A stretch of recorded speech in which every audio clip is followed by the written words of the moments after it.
धन धन मेरे सतगुरु पूर्ण गुरु महताब, बार बार करूं वंदना, नमन करूं हर बार।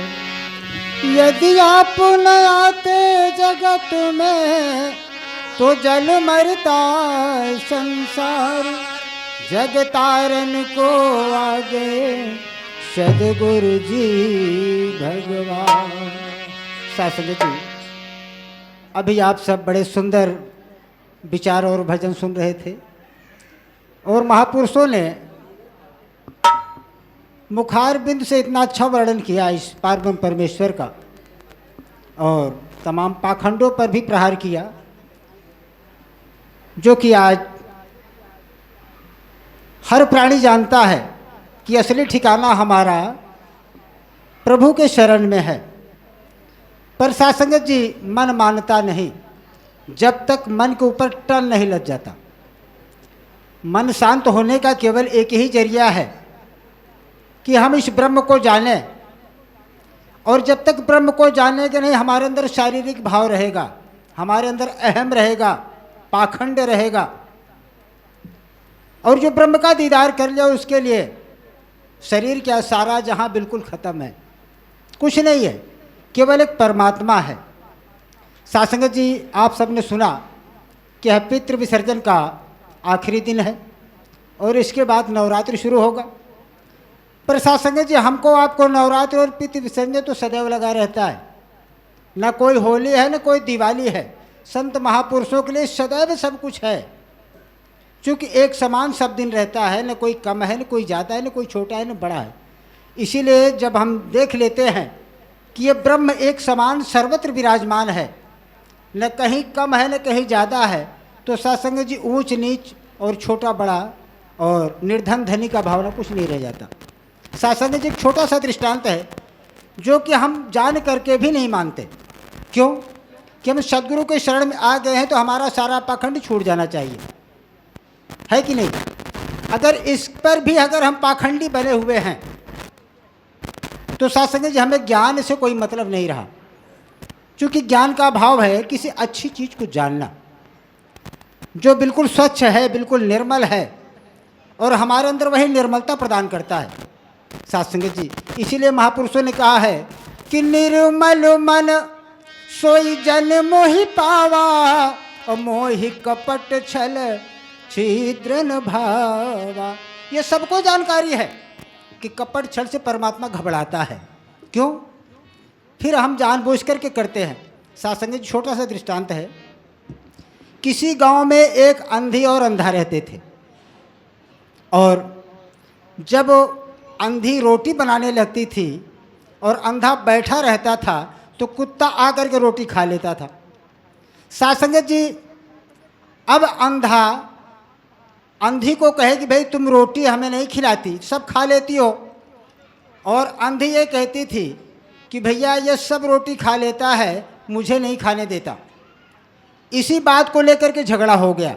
आँख न रहने पर बड़ा बकवास हो गया, मारपीट हो गया, हो हल्ला जब होने लगा कि गांव के लोग इकट्ठे हुए। मुखिया जी भी आए, उन्होंने पूछा भाई क्या बात है? तो अंधे ने कहा, मुखिया जी ये हमारी धर्म पत्नी जब रोटी बना करके सारा का सारा खा जाती, मुझे नहीं देती। और अंधा कहता है, अंधी कहती है कि मुखिया जी ये खा लेते हैं, मुझे नहीं देते। सत्संग जी इसी बात को लेकर के बड़ी खटापड़ी मची। तो मुखिया जी ने कहा भाई मैं एक उपाय बताता हूँ। हमको आपको उपाय बताने वाला कौन है? सतगुरु। हमारा जीवन कैसे चलेगा ये सदगुरु बताता है, सदगुरु सिखाता है, सदगुरु सारी सिखलाई देता है। अगर सदगुरु के वचनों का हम पालन न करें और हमारे जीवन में उठा पटक मचा रहे तो सत्संग जी संशय में जीवन चला जाएगा और हम किसी काम के नहीं रहेंगे। तो उस दिन से मुखिया ने कहा कि भाई देखो, जब ये रोटी बनाने लगे तुम एक थाली ले लो और थाली पर डंडे से प्रहार करो, तो जब ठक ठक का आवाज़ आएगा तो कुत्ता भाग जाएगा। मुखिया जी समझ गए कुत्ता खा लेता है, दोनों देख नहीं पाते, और देखने का यही कारण है कि कुत्ता खा लिया, ये लोग आपस में झगड़ा करने लगे। तो सत्संग जी उस दिन से अंधा महाराज वो वो थाली पर डंडे का प्रहार करते और कुत्ता नहीं आता तो बड़े सुखमय शांतिमय से जीवन बीतने लगा। दोनों लोग खाते पीते थे। कुछ दिन बाद उनके पास एक बच्चा पैदा हुआ। तो वो अंधे का यही कार्यक्रम था कि अपना डंडा लेकर के ठक ठक करे। बच्चा धीरे धीरे बड़ा हो गया तो सोचा कि हमारे पापा जी ये थाली बजाते हैं, इसका कोई कारण होगा। तो सासंगत जी कुछ दिन बाद उस बच्चे का विवाह हुआ। विवाह होने के बाद वो जो माता पिता थे दोनों स्वर्गवासी हो गए और वो बच्चे की धर्मपत्नी आई। जब वो खाना बनाने लगे तो बच्चा भी वही थाली पर ठक ठक करने लगे। तो सोचती थी हो सकता है अपना कुछ कर रहे हों। उसके बाद तो सासंगत जी डेली का उनका यही हो गया। जब वो खाना बनाने लगे तो थाली पर ठक ठक करने लगे। सासंगत जी उसको देख करके बड़ा बुरा लगा कि जब मैं खाना बनाती हूँ तो कपार पर ठक ठक करने लगते हो, क्या वजह है? तो कहा भाई हमारे पिताजी ऐसे करते थे, हम भी आज कर रहे हैं। इसी बात को लेकर के बड़ा झगड़ा हो गया उनके बीच में। तो सासंगत जी वही मुखिया जी फिर आए कि भाई क्या बात है, तुम लोग क्यों बकवास करते हो? तो उन्होंने कहा कि मुखिया जी, उनकी बीवी कहती है कि मुखिया जी जब मैं खाना बनाने लगती हूँ तो ये हमारे कपार पर ठक ठक थाली से करते हैं, बताइए पता नहीं उनको क्या सूझी है।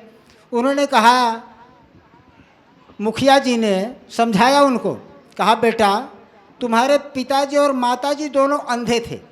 जैसे आज हमारे पास जरूर आंखें हैं लेकिन हम कर्मकांड के चक्कर पड़ के अंधे बुने हुए हैं। अंधे हैं क्यों? कि हमें सुझाई नहीं देता कि ब्रह्म सब में है या किसी में कम है या किसी में नहीं है। सासंगत जी ये हम भूल जाते हैं और एक दूसरे से ईर्ष्या क्यों करते हैं कि भाई अंधापन हमारे अंदर है। एक दूसरे के प्रति प्रेम क्यों नहीं कर सकते? वो अंधापन हमारे अंदर है। आँख है पर हम अंधे बने हुए हैं। तो मुखिया जी ने कहा कि भाई देखो तुम्हारे माता पिता तो अंधे थे, उनको एक सुझाव दिया गया था, सलाह दिया गया था कि उनकी रोटी जो होती थी कुत्ता खा जाता था। अब आप सबके पास तो आँख है और आँख के रहते हुए भी तुम लोग इस प्रकार का कार्यक्रम न करो कि परिवार में खलबली मचे। तो कहा माता पिता अंधे थे, उनको आवाज़ लगाने की बात बताई थी हम लोगों ने, और तुम्हारे पास आँख है तो क्यों आवाज़ लगाते हो, क्यों परेशान करते हो? इसलिए सासंगत जी हमें बड़े सूझबूझ से काम करना है। परिवार में किस ढंग से रहना है, किस तरह से रहना है, ये सारी सिखलाई जो हमारे सदगुरु ने बता दी, तो हमें इनके मार्ग पर चलना है। तो सासंगत जी कहते हैं कि सारा जहाँ रूठ जाए पर मेरा सदगुरु कभी न रूठे।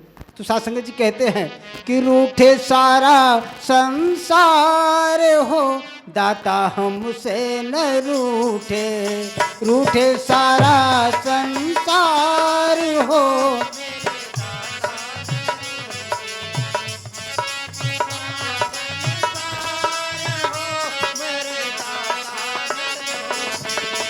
हमसे न रूठे दाता हमसे न रूठे, हमसे न रूठे दाता हमसे न रूठे दाता हमसे न रूठे, हमसे न रूठे। छूटे सारा संसार हो दाता हमसे न छूटे, छूटे सारा संसार हो दाता हमसे न। सासंगत जी तो हमें यही विनती करना है कि हे दातार, सृजनहार, बख्शनहार, सदैव सब पर दया करो। सबकी भलाई में आपका बहुत बड़ा योगदान है। सासंगत जी प्यार और सत्कार से बोले सद्गुरु भगवान की जय।